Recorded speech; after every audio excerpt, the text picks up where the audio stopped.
Teaches you to depend upon another race is a leadership that will enslave you. Any leadership that teaches you to depend upon another race is a leadership that will enslave you. They gave leadership to our foreparents, and that leadership made them slaves. But we have decided to find a leadership of our own.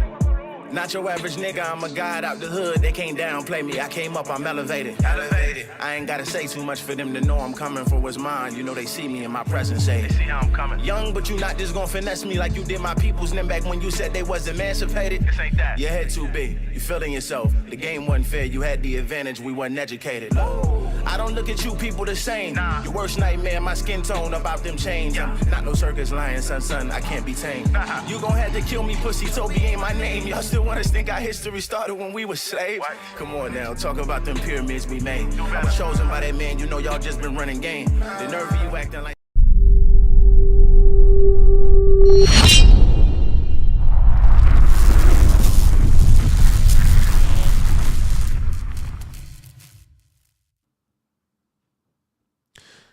Peace, family. Welcome to Shifting the Culture Podcast. I am your host, Brother King Cam, and tonight we're going to be discussing the viral Katt Williams interview on Club Shay Shay. Shout out to Shannon Sharp. Shout out to Katt Williams for the dope interview, and boy, is that not the way to kick off 2024. Club Shay Shay holding it down, probably interview of the year.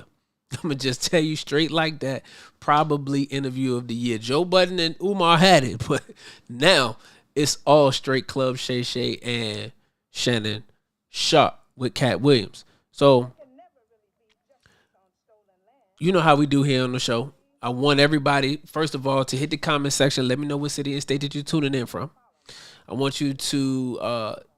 if you're from the Facebook family, I need you to like. I need you to subscribe. I need you to like, share, and I need you to comment. YouTube family, I need you to like, share, subscribe, and hit the bell so you can stay notified each and every time that we drop a video. Twitter family, I need you to retweet. IG hasn't joined us yet, or I actually haven't figured out how to bring IG on. It's a capability, but I haven't figured out how to use it yet. So for right now, we just Facebook, YouTube, and Twitter family. So, Katt Williams and Club Shay Shay has been trending all over Twitter. It's been all over Instagram, all of the blog sites, all of the, just everywhere. You've been seeing the clips about Katt Williams and the conversation that he sat down and had with Uncle Shannon. And Katt didn't waste no time. Katt didn't waste no time with getting right to the business on Club Shay Shay. He didn't waste no time.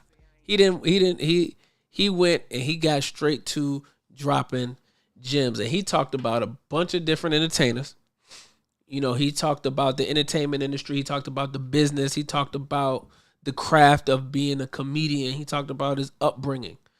He talked about a lot of the stereotypes that they have put out over the years about Katt Williams. He talked about so many different things, but people are, how we do. We highlighting everything he said about somebody else, number one, because, we love the gossip stuff. So everything that he said about somebody else is what's really being put out there, was really being pushed out there. But he talked about a bunch of different things. So we're going to get into that tonight. But before we get into that, I also want to just let the family know, let the Shifting the Culture Podcast know that we're going to be doing, some different type of content. We cover a lot of current events and things, news that's in the culture and self-improvement and things like that. But we're really about to go on the offensive when it comes to a lot of these political talking points and a lot of these spiritual talking points. So I just want y'all to be on the lookout for that. It's a lot of misconception about Islam. And frankly, I see a lot of hate towards Islam in these internet streets. I see a lot of hate towards Islam. When Javante Davis came out and said that he changed his name to Abdul Wahid and was converting to Islam, as I mentioned on my previous broadcast, the comments were very,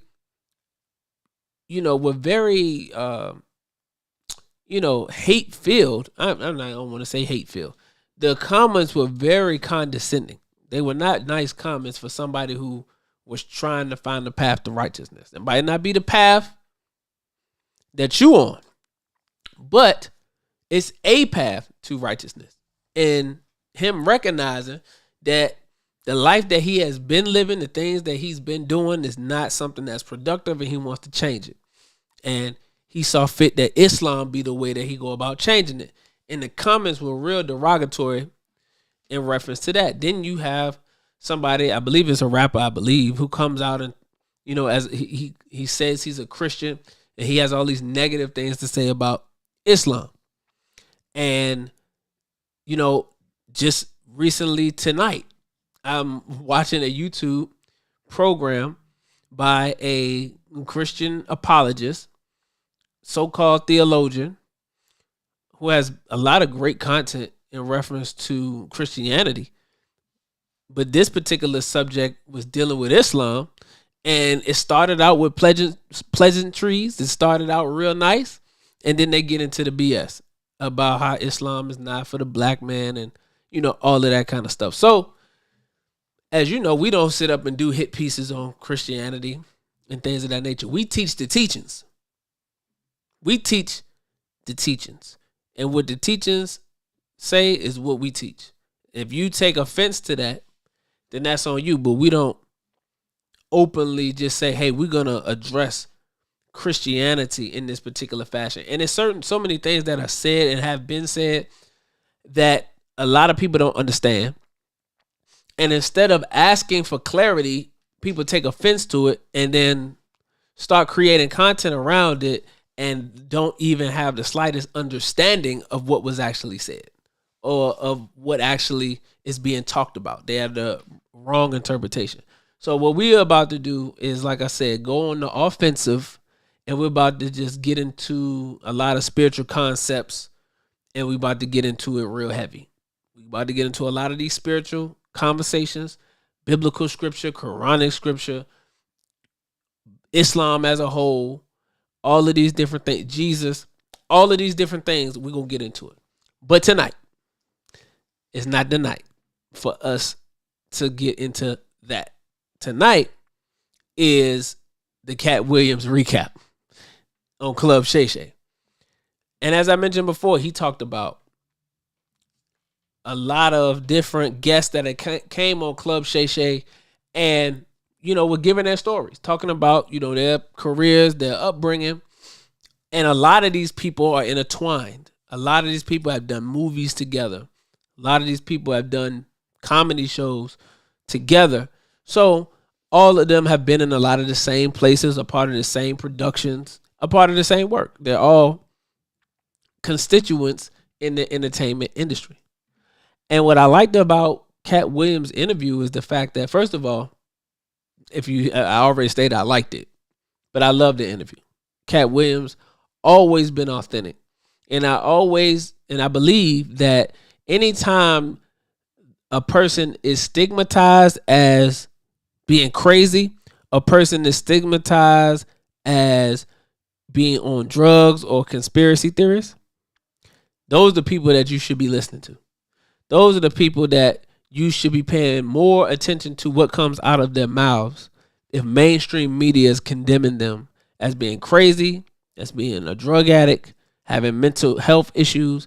These are the stigmas that they put on people who are, from what I have been able to gather, are the ones speaking on the truth and reality of certain situations. That's just real. So those particular individuals are the ones you should be paying attention to. Katt Williams is one of those individuals. He's deemed as being controversial.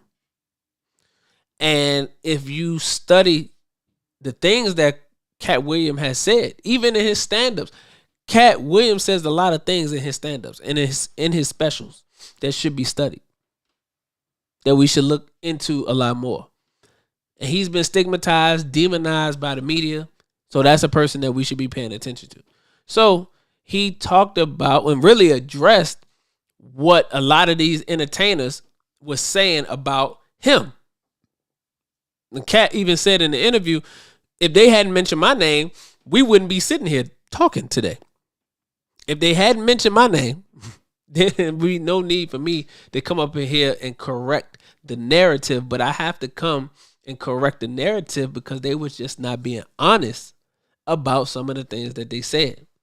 And if you want to, you can go and watch the full interview. It's about 2.5 hours long. Maybe it's closer to 3 hours long. But really dope, engaging interview. And you can actually watch as Katt Williams and Uncle Shannon go through each of these different stories, each of these different areas of Katt Williams' career, his life, all these different things. And he goes into the details of it. What I enjoyed most was the fact that Katt Williams has always been about the business of exposing the industry. Katt has always been about exposing the industry. Anybody that has been a fan of Katt Williams, has been a fan of his comedic stand-ups or his movies as an actor, then you would know that Katt Williams has always, especially always in the stand-ups, been exposing the industry. And again, on this interview, he was doing the same thing. He was highlighting. And this is what independent media platforms like Shifting the Culture is for. Because we are looking to free the minds of the people. We have to free the minds of the people. Because the mainstream media narrative, whatever they put out, is what they want the people to believe. This is why in the scripture, the people are styled as sheep, because sheep are not independent thinkers. Sheep need a shepherd. They need someone to follow. So the wise of the United States government are aware that 85% of the people are sheep. And they need a narrative to follow, a person to follow, a thought to follow. So they put those out there through the media. And these are the ideas that people adopt because they deem the mainstream media to be truthful, to be reliable, and to be authentic. The problem is we have found them to be otherwise. And what I like about Katt Williams is that anytime he speaks in his interviews, he's always clarifying his position and debunking the mainstream media narrative that has been made about him. Because the mainstream media narrative is that he's been on drugs, he makes bad decisions, he's a hater of certain comedians. So he should be discredited. He should be put off to the side. Nobody should listen to anything that Katt Williams has to say. He's just a disgruntled employee who's mad that he didn't get the shot or he fumbled the shot, in the words of Kevin Hart. He blew it himself. He had the opportunity, but he blew it. So he should be upset with himself. But when you listen to Katt Williams, and when Katt Williams tells the story, he lets you know from the very beginning, I had a standard. And I already knew that coming into the industry, these would be some of the challenges that I would face coming into the industry. And my whole thought process was that I would expose what I found out of the industry. And in the interview he did with Club Shay Shay, he talked about some of his experiences that helped him not fall in some of the traps that most of the people in the entertainment industry fall into. He talked about interviewing people who were homeless, and most of those interviews of people being homeless were due to the fact that they used drugs. Those interviews, those stories from those people helped Katt Williams make the decision early on in his career that I'm not going to do any hard drugs. I'm going to smoke weed if that's what I decide to do. And he mentioned that he smoked cigarettes. But hardcore drugs, coke, crack, dope, speed, Meth, he not messing with none of that because he already saw the effects of what that can have on a particular person. So this whole drug narrative, he cleared that up. He cleared that up and cleared that out. No drug narrative. Then the other narrative is that Katt Williams is somehow unhappy and he is jealous or hating on these other comedians because of what they have and the success that they have. Now, what Katt Williams lets us know in the interview with Club Shay Shay is that he has already been successful. Katt Williams has done many more specials than a lot of these quote-unquote comedians have done. He's always touring, so he's always making money, and he's independent, so he's keeping all of that money that he makes on these tours. And I know, speaking as a fan of Katt Williams, I have seen his specials where he has sold out, not comedy clubs, arenas. Katt Williams packs arenas, not just comedy clubs and lounges and stuff like that. No, that, fit 100 people, 150 people at the max. No, thousands of people coming to see Katt Williams. That's just real. Now, so it's not for us to believe the mainstream media narrative that he is not as successful as these other entertainers, because it's clearly shown in his resume that he's just as successful as them, if not more successful. He's been in multiple movies. He's been a co-star with some of the biggest stars in Hollywood.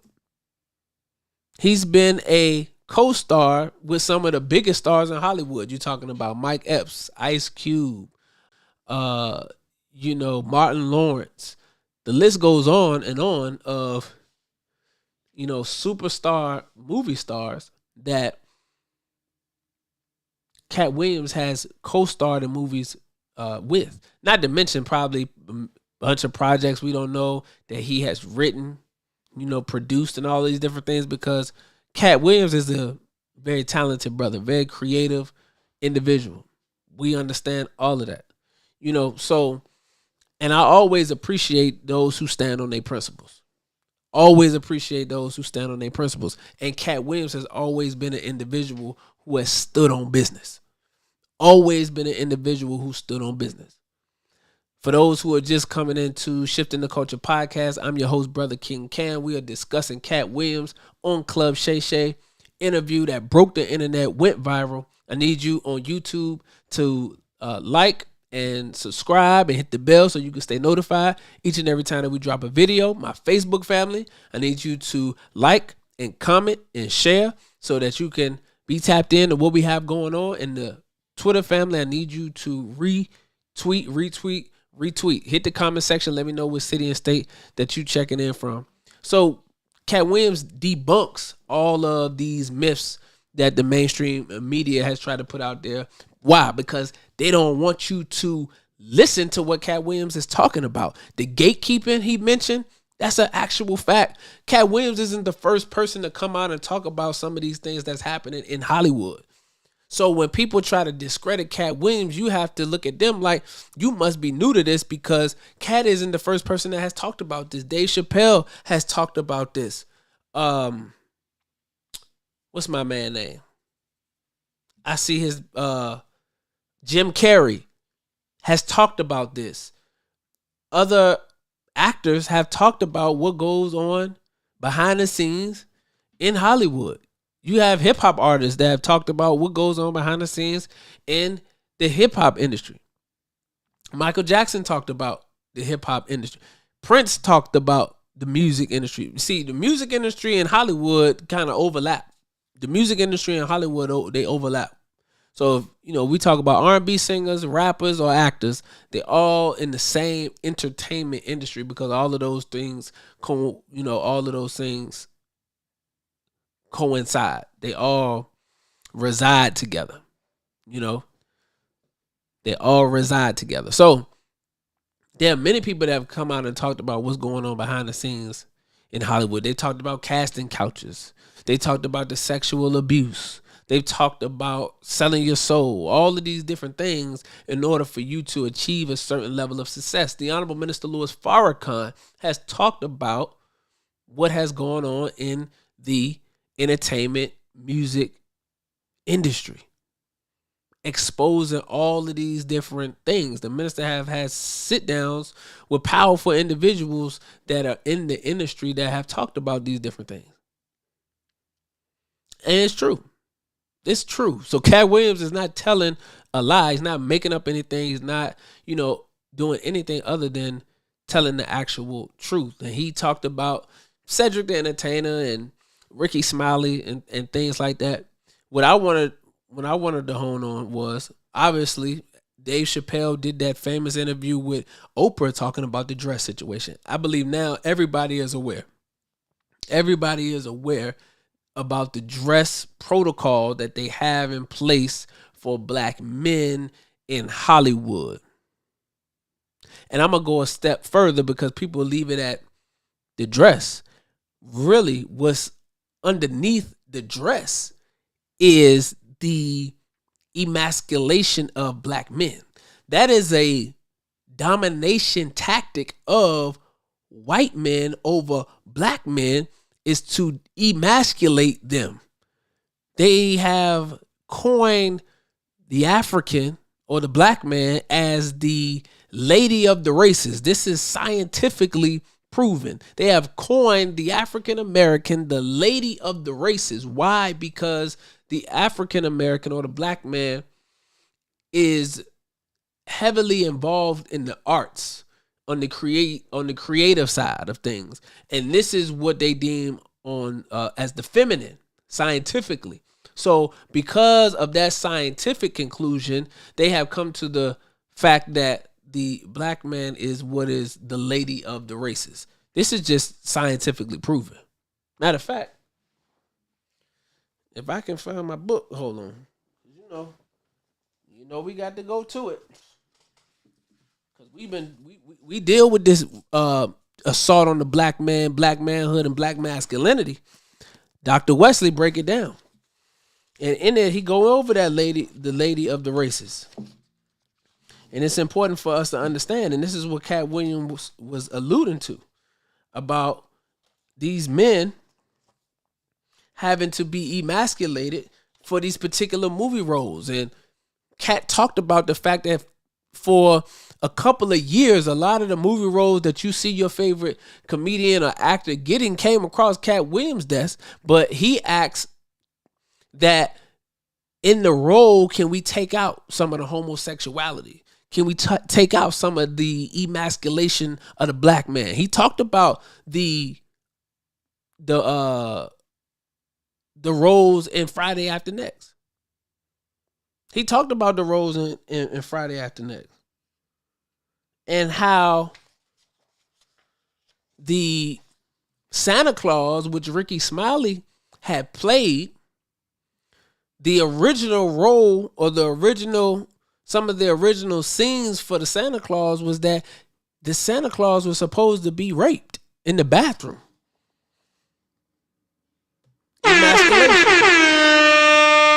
Emasculation. This is something that Katt Williams was like, wait a minute now, we're not about to be doing that. We're not about to be doing that. But these are some of the things. It coincides with what Dave Chappelle talked about on Oprah. Like when they was trying to offer him that particular role, and they write these particular scenes in movies. And in the scenes in these movies, they have aspects of the scene where a black man is being sexually abused, a black man is in a sexually compromised position, black man is cross-dressing. All of this stuff is written into the scene. Dave Chappelle peeped it early and was like, hey, I can still make it funny. It don't have to be that. Katt Williams the same way. It can still be funny, but it don't have to be that. See, they standing on principles. And this is how you become, quote unquote, blackball in the industry, because you got principles as a man. You got a manhood. You got children and family that's going to watch these movies. They don't want to see you in no damn dress. They don't want to see you being sexually assaulted, even if it's just a character. They don't want to see you in a sexually compromised position. But this is the emasculation of the black male that takes place in Hollywood, in the entertainment industry. And as I mentioned to you, the lady of the races. I'm going to get into it because I got Dr. Wesley book now. So we're going to whip out the science on you about how they was doing this thing and how this thing is done. And what we have to realize is that this is deeper than just Hollywood and, you know, some movies and all of that kind of stuff, because we try to play it down or downplay it, but we're not really understanding what's taking place. So look at this. I want to make sure I'm starting at a good spot. So just bear with your brother. Okay, here we go. The lady of the races. Robert E. Park, one of America's most influential sociologists, studied race relations with Booker T. Washington at Tuskegee Institute for several years from 1907 to 1914. From there, he went to the University of Chicago, where it became the father of the School of Sociology. During a seminar on the Negro in the Old South, Park claimed, "The Negro is the lady of the races, delicately proportioned, small bone, devoted to the arts and music and dance." Then I talk about that creative aspect. Devoted to the arts of music and dance, with exquisite manners, the utmost in politeness, she cannot bear to hurt anyone's feelings. Emphasis added. So this is what a sociologist said about the Negro in the Old South, calling him, us, the lady of the races, and saying that we are delicately proportioned, small bone, devoted to the arts of music and dance, with exquisite manners, the utmost in politeness, she cannot bear to hurt anyone's feelings. He claimed further, the Negro has always been interested rather in expression than in action, interested in life itself rather than in its reconstruction or reformation. The Negro is by natural disposition neither an intellectual nor an idealist like the Jew, nor a brooding introspective like the East Indian, nor a pioneer and frontiersman like the Anglo-Saxon. He is primarily an artist, loving life for his own sake. His meteor is an expression rather than action. He is, so to speak, the lady among the races. So this translates into what I was saying and what Katt was talking about when it comes to the music, the entertainment industry as a whole. Because we know the entertainment industry, music, Hollywood movies, acting, music are forms of art. Acting and music are forms of art. So based on what Mr. Park is claiming as the black man being the lady of the races, the Negro being the lady of the races, that he is primarily an artist loving life for his own sake. His meteor is an expression rather than action. He is, so to speak, the lady among the races. It says, and he also says that we have always been interested in expression rather than action. He's talking about art, because art is what? An expression. It's not an action, but it's an expression of a current reality. The Negro is by natural disposition neither an intellectual nor an idealist like the Jew, nor a brooding introspective like the East Indian, or a pioneer or frontiersman like the Anglo-Saxon. So he's saying that you're not a brooding introspective like the East Indian. You're not a frontier or a pioneer like they claim the Anglo-Saxon to be, meaning that he go places and he discovers new areas of land to take over, when really those areas of land have people on them already. But that's not a conversation for another time. And then he says you're not a intellectual nor an idealist like the Jew. So they're placing Negroes in a box of just art and calls us lady of the races.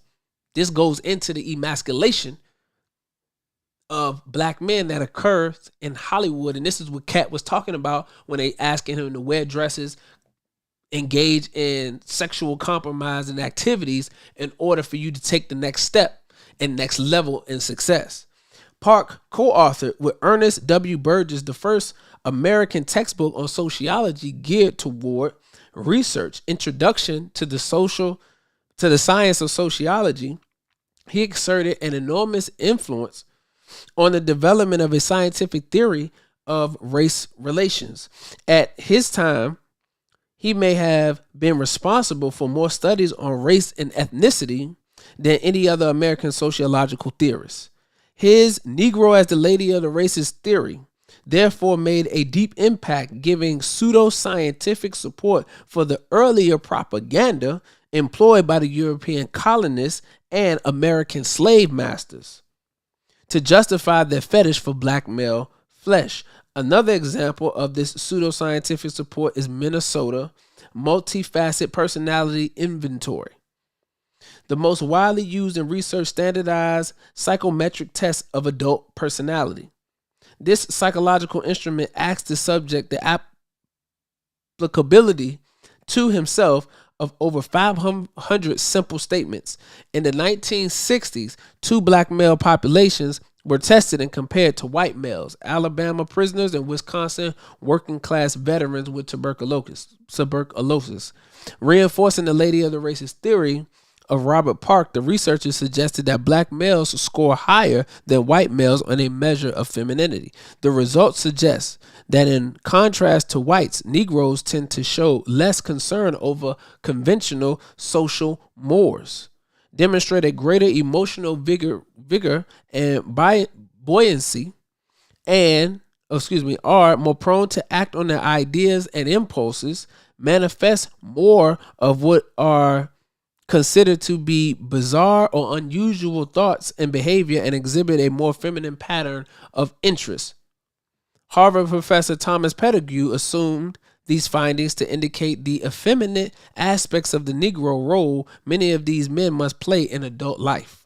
But the results are based on very shallow and ambiguous indicators. Statements such as "I would like to be a singer" or "I think I feel more intensely than most people do." Robert Staples is surely correct that this evidence of the black male's effeminacy is feeble. The only thing this demonstrates is that white standards cannot always be used in evaluating black behavior. Indeed, the MMPI results, like Robert Park's racial theorizing, are only post-bellum articulations of antebellum racist and homoerotic propaganda. And as I mentioned earlier, homosexuality and sodomy was used as a domination tactic to conquer indigenous lands, to destroy the male and the manhood of those indigenous, original, and aboriginal lands, and then take over the women and the children of that particular area. Y'all didn't hear me. So it goes into what is called sexual violence. Ronald Him is right when he says sexual dynamics crucially underpin the whole operation of British Empire and Victorian expansion. But we are not talking, as he claims, about optimistic sexual liaisons between colonizer and the colonized. We are talking about strategic sexual violence as political proxies. Speaking of German expansion, Daniel Walter points out the body became the site to demonstrate the superiority of the white over the black. Not surprisingly, then the instances of rape were frequent in the colonies. So what am I saying all this for? Because what does it have to do with Katt Williams? Again, Katt Williams was laying out in the entertainment industry the effeminization and emasculation of the black man through media, through sexual compromising scenes, through homosexual behavior in the media, ultimately feeding a mindset of white supremacists that dominate Hollywood and hip hop that shows the inferiority of the black male. And those who would not conform to that type of stereotypic behavior were condemned and lynched in the media as being problematic, as having mental illness, and being on drugs. That's the real of it. So what Katt Williams is doing is he's exposing what's going on. This is the science that backs up what Katt Williams is talking about. And then you talking about standing on principles. You talking about not selling out for $1.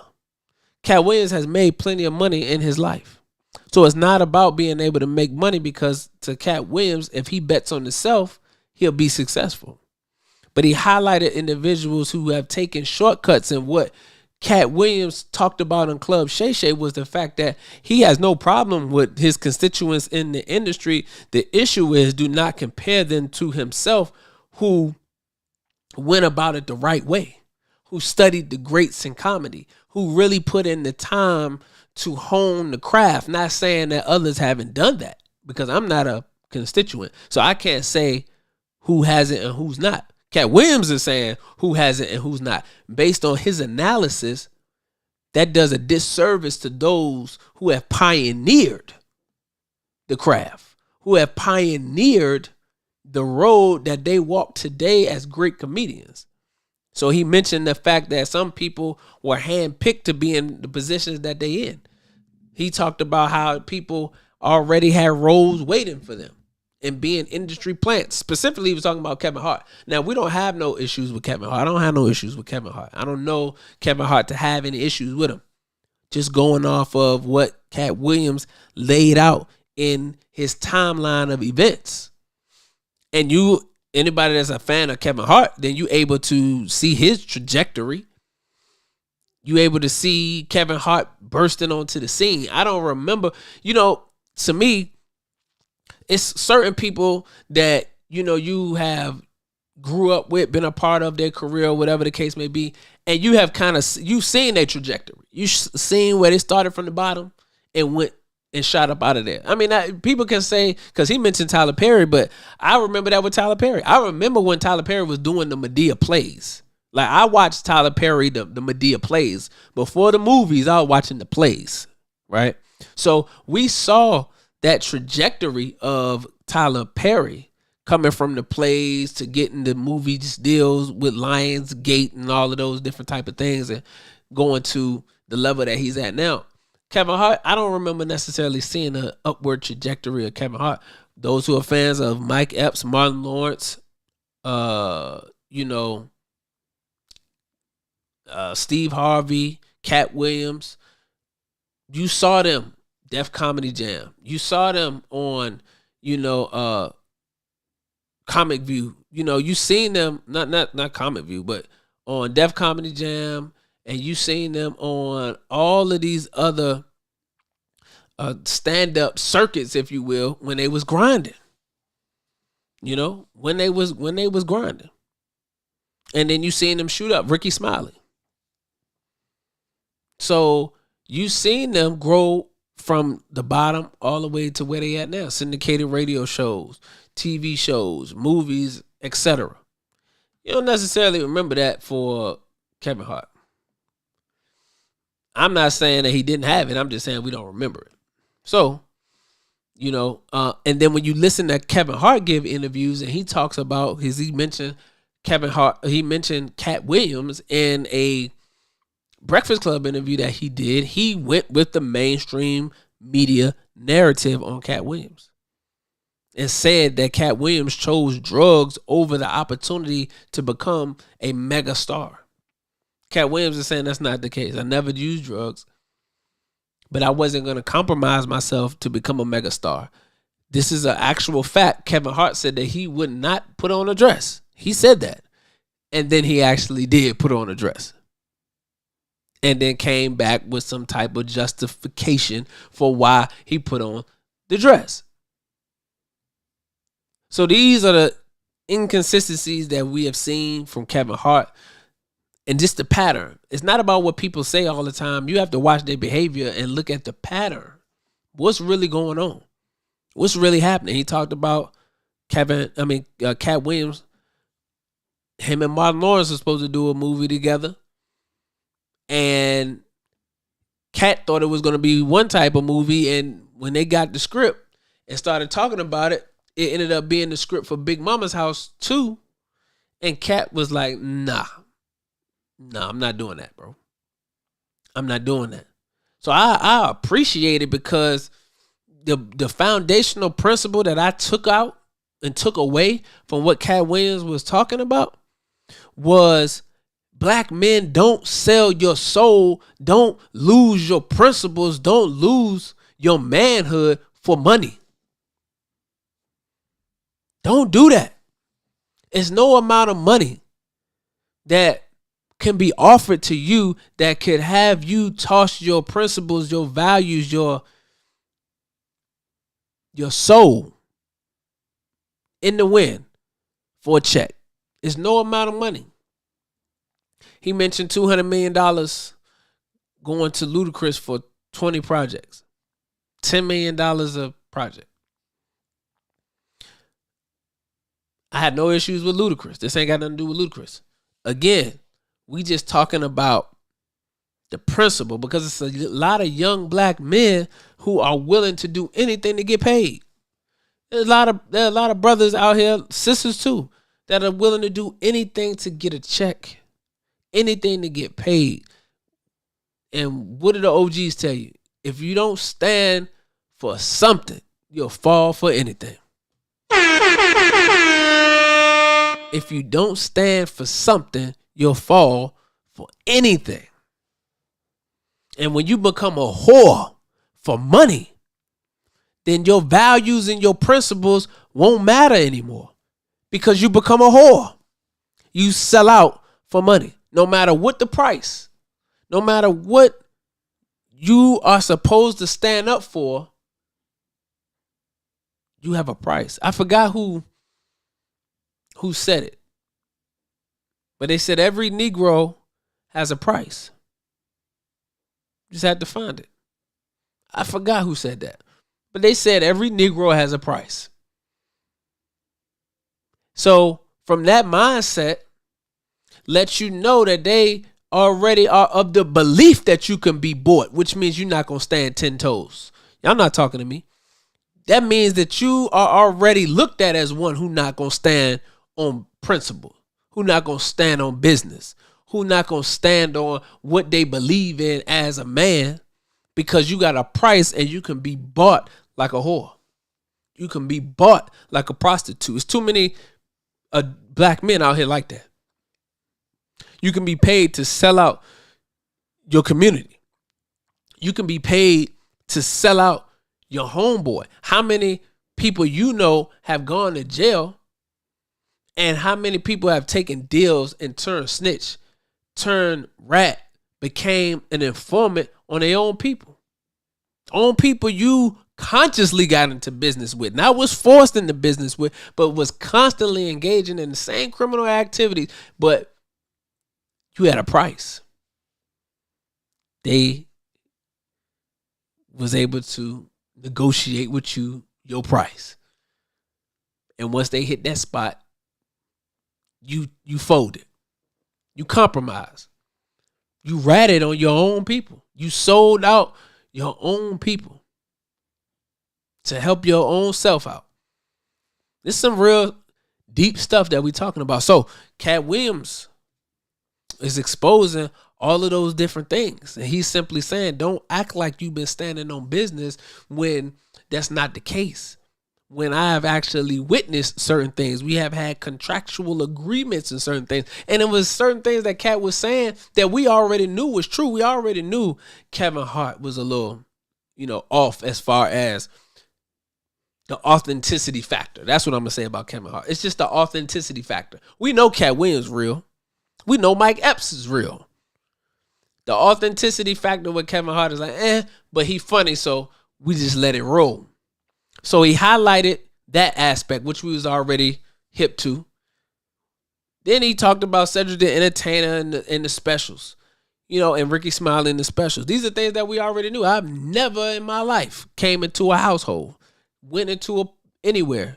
Somebody ever text me, called me, or said to me in my 34 years on the planet, has nobody ever said, yo, bro, you watched that new Cedric the Entertainment special? You watched that new Ricky Smiley special? Nobody ever hit me on that. Nobody ever say, "Oh, you heard that new Cedric the Entertainer, bro? Yo, that joint mad funny." Never, ever, ever has that ever happened in life. And there's nothing wrong with that. I'm just saying, these are things that we already knew was there. Netflix been out a long time. I ain't never seen a Ricky Smiley special. Now, Ricky Smiley has responded to what Katt Williams said, and he mentioned the fact, though, and this is what I love about Ricky Smiley, good brother. Shout out to Ricky Smiley. What he mentioned was the fact that he's been selling out since 1997. He talked about this on his radio show, that he has been selling out since 1997. And he mentioned the fact that, I don't sell out arenas. I don't do arenas, but I do comedy clubs and lounges and things of that nature. And we pack those out. We got to add show dates and things like that when I come into the city because people want to come out and see Ricky Smiley. I've seen Ricky Smiley stand up. I think Ricky Smiley funny.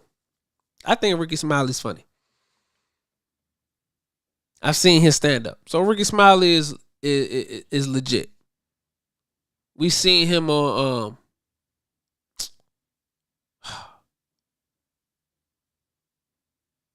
I can't even think of the name of it now. But on the movie side, we know, Ricky Smiley ain't did no whole bunch of movies. We already know that. He mentioned the fact that when you think about Tyler Perry, you think about Madea. There's no shot to Tyler Perry. That's just real. I have no issues with Tyler Perry. But that's what come to mind. When you think about Tyler Perry, you think Madea. One thing that everybody said, because he came out with the movie Alex Cross. I actually like the Alex Cross movie, honestly. I think it's a decent movie. But a lot of people said the same thing. I didn't say this. I like the movie. But people came out and said that they did not believe the character that Tyler Perry was playing in that movie. It didn't fit him. Why? Because they were used to seeing him as Madea. He plays Madea very well. So when you see Tyler Perry outside of Madea, you got to get used to it. That's just what the people are saying. Tyler Perry don't get upset with me. Okay? Same thing with Ricky Smiley. You don't know him for doing a whole bunch of roles, no serious roles, nothing like that. You just know him as the Santa Claus on Friday After Next and Bernice Jenkins. That's it. And again, Ricky Smiley's audience is different from Katt Williams' audience, different from Mike Epps' audience, different from Tyler Perry's audience. So, the roles that these brothers playing, fit in with their audiences. Tyler Perry audience is majority black women. Ricky Smiley audience is people that are a little bit older than me, and, your elders. They resonate with a Bernice Jenkins, things of that nature. So you have to take that into consideration. But what we're talking about is the fact that, the things that Katt was saying was not to the people taken as a shot or him being messy. Because that was one of the things people were saying. Is Katt being messy? Is he hating? And no, Katt wasn't being messy. Katt wasn't hating. Katt was only responding and correcting the narrative that had been put out that utilized his name. Katt said, if it hadn't been for them utilizing my name, we wouldn't even be having this conversation. Wouldn't even be nothing for me to address. But they mentioned my name, so now I have to address what was said and correct the narrative. So I don't think that's messy. I have done that before. Recently, did it with Dr. Umar. I'm a member of the Nation of Islam.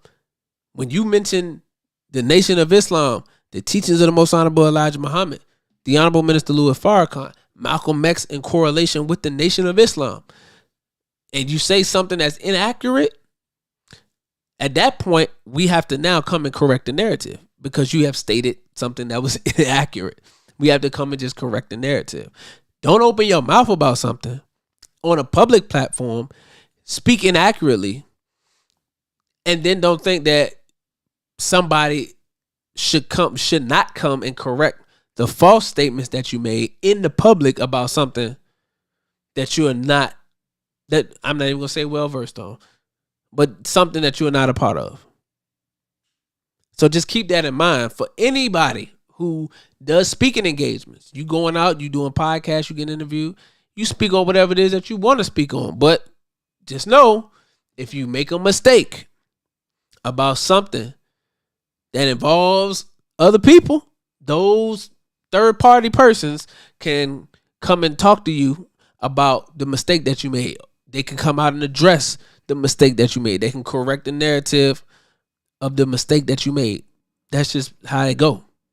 That's just how it go. So don't say you can make a mistake in the public, but it can't be then corrected in the public, that somebody should have to go back door and talk to you behind closed doors and privately after you made a statement in the public. That's not how they go.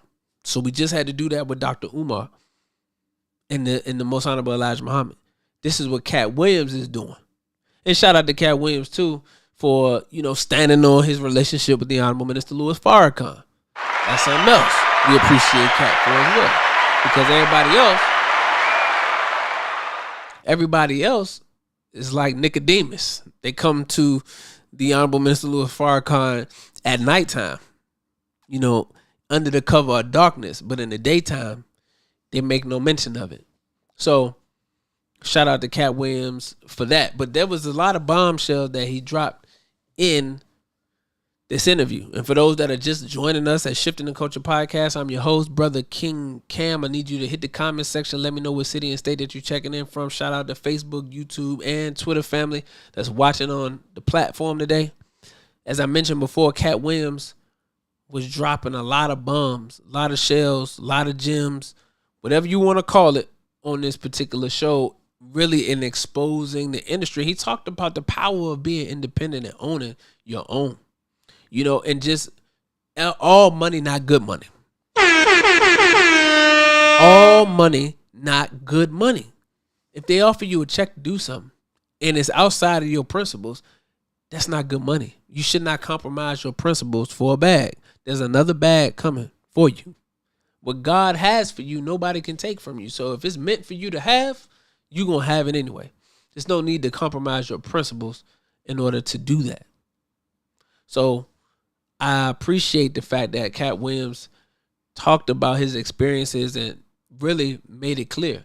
Talked about his comedic dedication to the craft, which I thought was extremely important, because no matter what it is that you do, you should study the greats of that particular niche or lane that you in.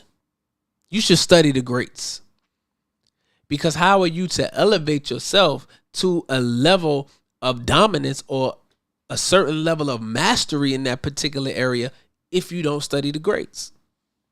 How could a Michael Jackson achieve the level that Michael Jackson achieved without studying a James Brown? Do you understand what I'm saying? How could a Michael Jordan achieve what he achieved if he hadn't studied those who came before him? How could Katt Williams achieve what he achieved if he hadn't studied the Richard Pryors and the other comedians that have come before him, the other comedic greats? I try to watch as many prolific speakers as possible and try to study what it is that they do. I try to watch powerful, talented commentators and podcast hosts and media personalities to find out what I can add to my game, what I can do to be better, and study those who are already great. Shannon Sharp is masterful at media, at hosting, at commentary. He's masterful. He's prepared. So I try to make sure that I prepare when I come on the broadcast.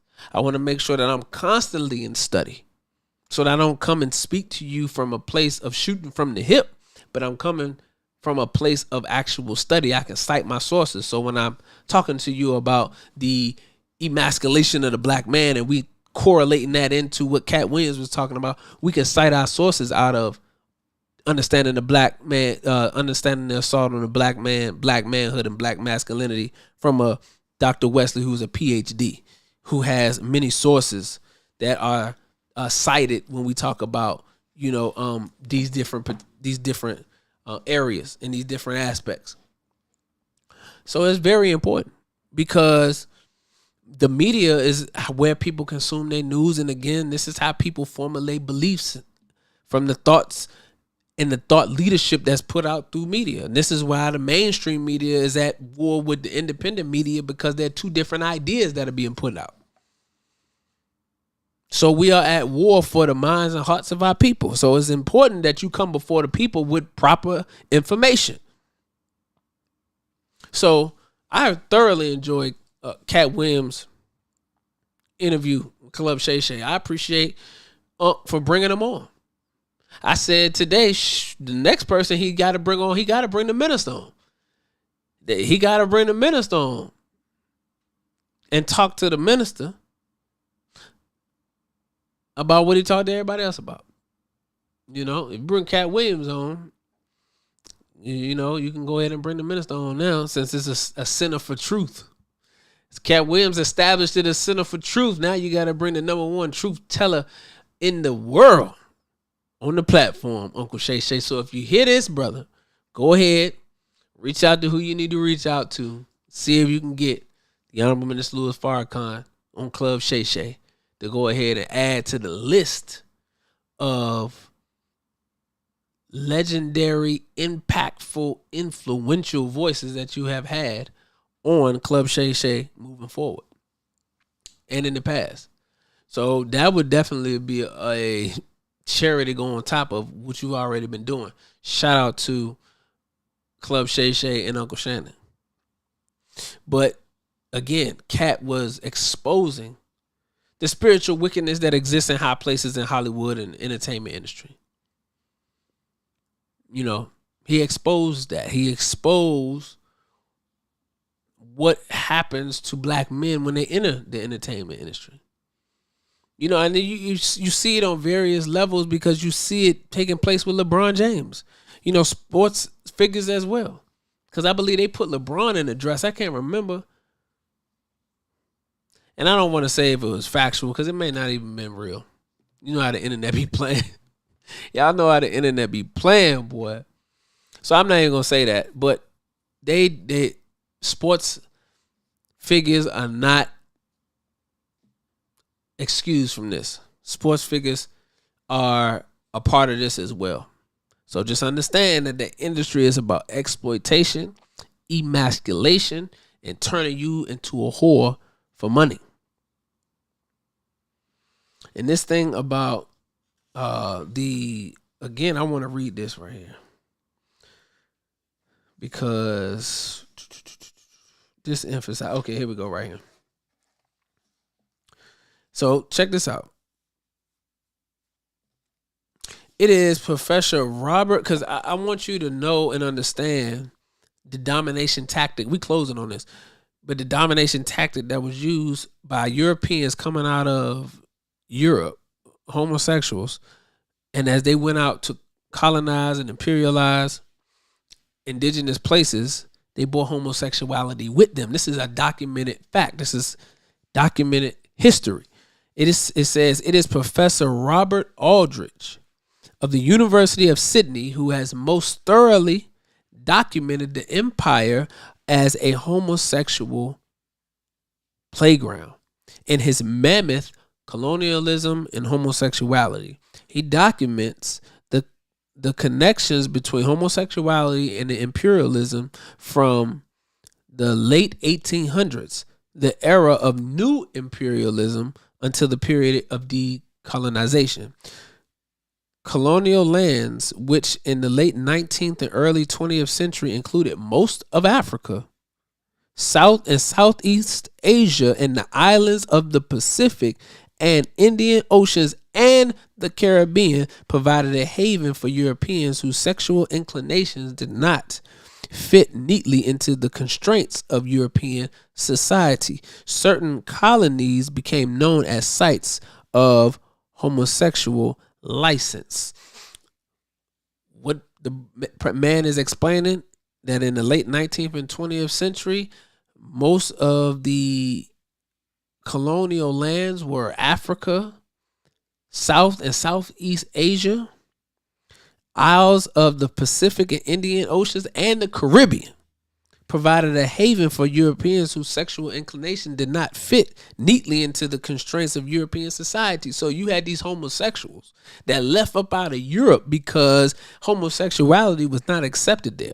And then they came to us in Africa and in South and Southeast Asia and in the Caribbean and started to practice their homosexuality or their sexual inclinations that did not fit into the constraints of European society. They began to practice it in the areas where we was living in.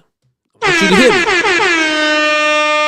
It says that homosexual men fleeing Britain, France, Germany, and the Netherlands found warm welcome in the colonies. Homosexuality was particularly endemic among the various militaries, but European men of all professions, explorers, merchants, writers, etc., engaged in the colonial enterprise as homosexuals. The French slang, faire passer son brevet colonial, I don't know if I'm pronouncing that right, but which literally meant to give someone an examination for a colonial diploma, came to mean to initiate him to sodomy. Wow.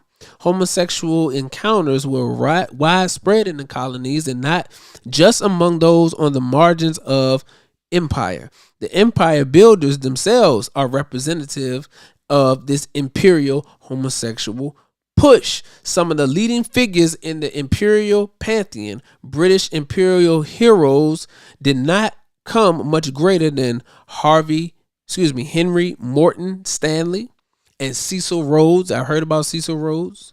General Charles George Gordon and Lord Kitchener and Lawrence of Arabia. Marshal Hubert, I can't pronounce this other person. Marshal Hubert Loatley was the quintessential French imperialist, and Sir Wilfrid Thesiger arguably is the most famous surviving explorer. Alexander von Humboldt was the leading German explorer of the early 1800s. And this other one, Nikolai, I'm not going to be able to pronounce this last name, Prehablasky, I believe, the premier Russian explorer of his time.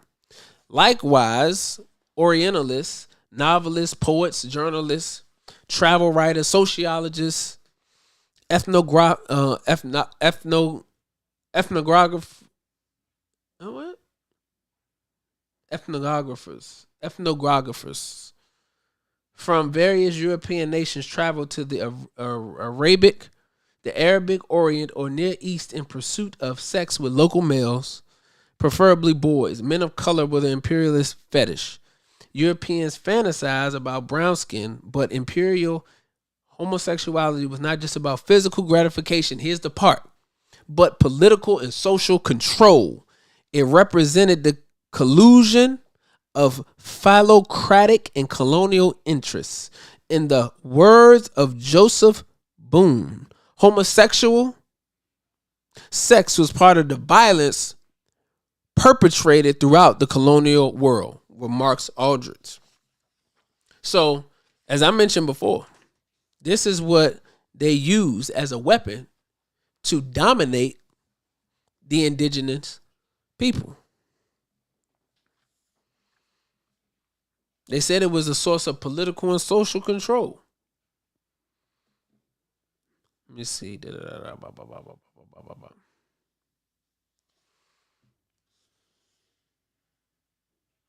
See, it says, how do we account for this apparent contradiction? Quite easily, it turns out. Well, let me read this. Let me back up because I gotta put that in context. You don't even know what the contradiction is, so let me back up. It says that maleness was also supposed to entail heterosexuality, at least for whites. To act otherwise, especially with the non-European, was viewed by colonial officials as a danger to the entire colonial endeavor. In a sense, one could perhaps argue that homosexuality was a crime, not only against the state, but also against whiteness and, by association, Germanness, at least in the colonial setting. Yet, we learned that at the turn of the century, same-sex desire was prevalent in upper-class culture in the German metropole. Homosexuality was also common among the German emperor's closest confidants and political allies. How do we account for this apparent contradiction? Quite easily, it turns out, in order to maintain the ideal of white heterosexual masculinity in the face, white homoeroticism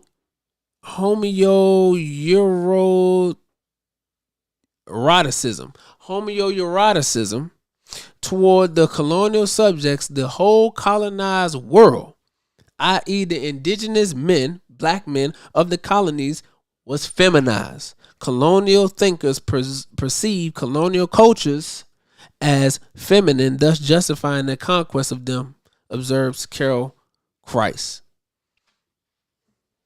So, homosexuality, the effeminization,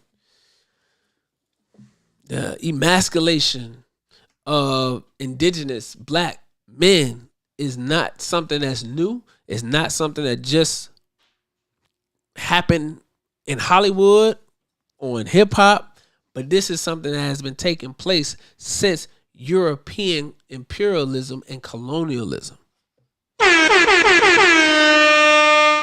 That's just the real. These are the things that have been taking place, and Katt Williams highlighted the fact that these things take place inside of the industry, and just giving us an inside look on the way that they treat black men in the industry and how they want you to compromise your principles, family. So I appreciate you all for listening. I appreciate Club Shay Shay for doing that interview. Shout out to Katt Williams for just exposing it. And one of the things that he mentioned was 2024 is the year of truth. Everything that was done in the dark is going to come to light.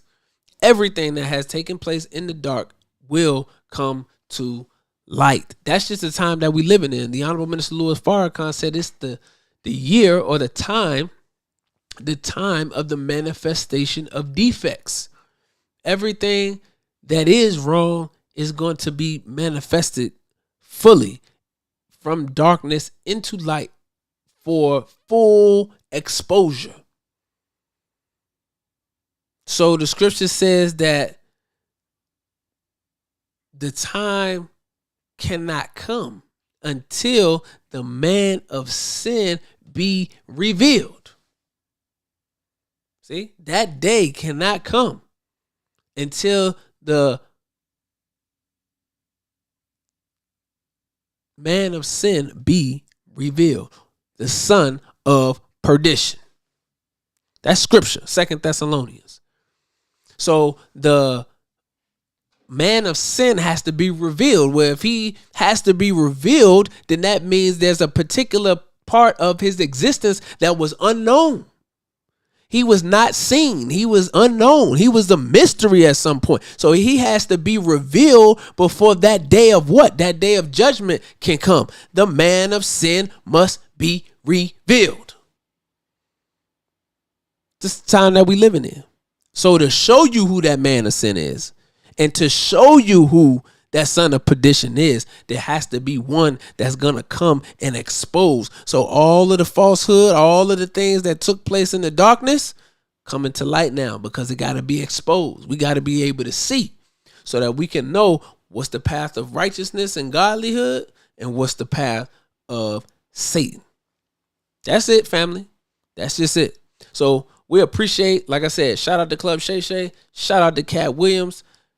Fire interview. We appreciate it. And you already know, coming over to Shifting the Culture podcast, we're going to break these things down. We're going to give you that thought leadership. We're going to shift our thinking on how we can apply this in a positive way and what was said in the interview.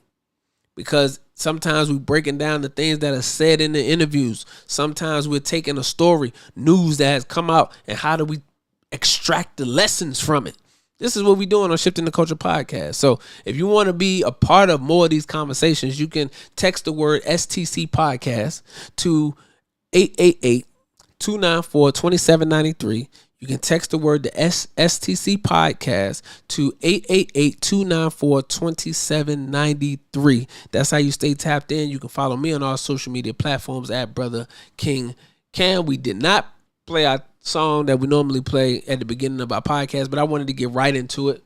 And when we edit these clips, I didn't want the editing to also have the music in it as well. So we wanted to just go straight into the topic and the subject for tonight, and and really dive right into it, because I think that's extremely important that we did that dealing with this, because there's so much to unpack. It was a lot. It was really a lot to unpack, but I enjoyed it. And it's a lesson for us to learn and for those to pay attention. This is why these people in Hollywood, entertainment, sports, that's why they can't be the leaders. That's why Malcolm was saying in the white community, you don't see them holding up, entertainers and comedians and things like that as their leaders, because these people are tied to the very construct, the very people who are looking to see us in a subservient and oppressive condition. They want to see us there. So they're tied to them at the hip because they're the one that's paying their bills. See, Satan is paying their bills. So because Satan paying their bills, they're not going to turn on Satan. They're not going to stand up against Satan, because Satan is who is feeding them. So the saying says, you don't bite the hand that feeds you. So if the hand of Satan is feeding you, why would you expect them to stand up? Why would you expect them to boycott the NBA or boycott the NFL? Why would you expect them to stand up and speak out against what they're doing with hip hop and the way that they're utilizing and weaponizing hip hop for us to continue to destroy ourselves in the black community?